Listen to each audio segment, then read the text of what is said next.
One of the favorite places for families and for fun is the Platte River Point, where the Platte River joins with Lake Michigan. It's said this is one of the last natural river mouths in the Great Lakes area, at least any river of a size that's bigger than a creek.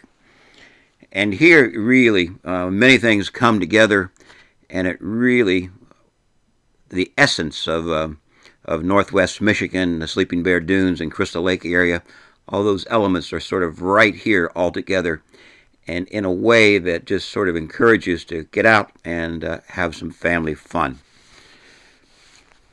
Of course, start with Lake Michigan with its clear water, the waves, right at the mouth. It's shallow for a long ways out, so it's often warmer here than other parts of Lake Michigan. The water's unusually clear. That's one of the things that folks usually remark on when they first see Lake Michigan, is how clear and clean the water looks. There's also nice sandy beaches that are wide, and sand is abundant. Real nice sand, a good place to take your shoes off and spend some time.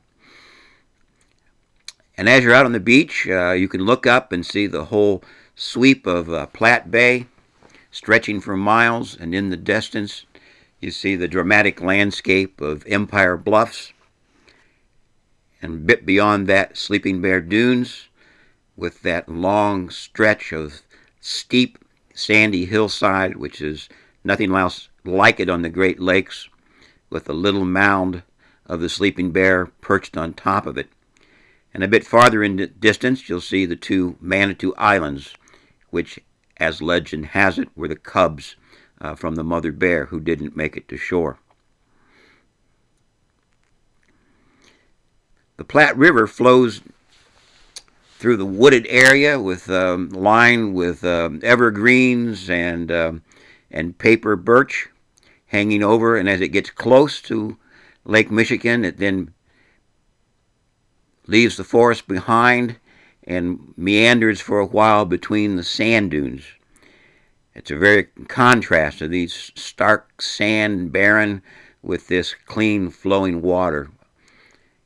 And eventually, where the two come together, where the current meets the waves, is just a great place to get in the water and enjoy either floating down the Platte River and then eventually getting out into where you can play in the waves, and the two come together.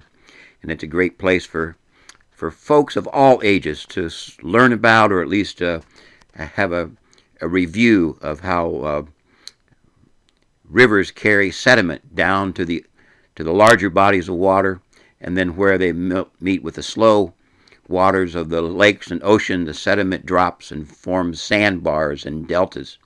And you can see all of that taking place as you're wading out, as you cross over the sandbars, the shallows, where you may be out a ways and it's only ankle deep or less than knee deep as the sand gets deposited on these sandbars.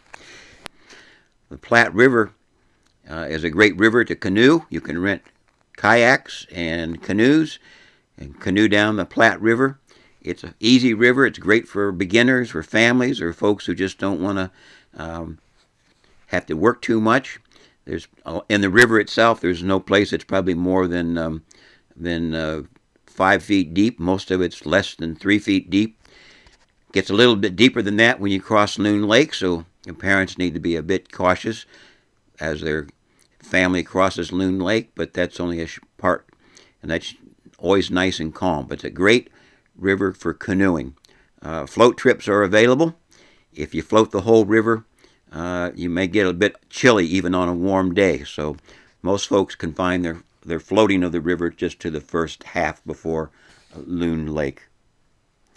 So Platte River Point combines the great scenery of Northwest Michigan, of the shoreline, with Lake Michigan and sand dunes and playing in the current of the Platte River. A great place to visit, a great place to have fun in the Crystal Lake area.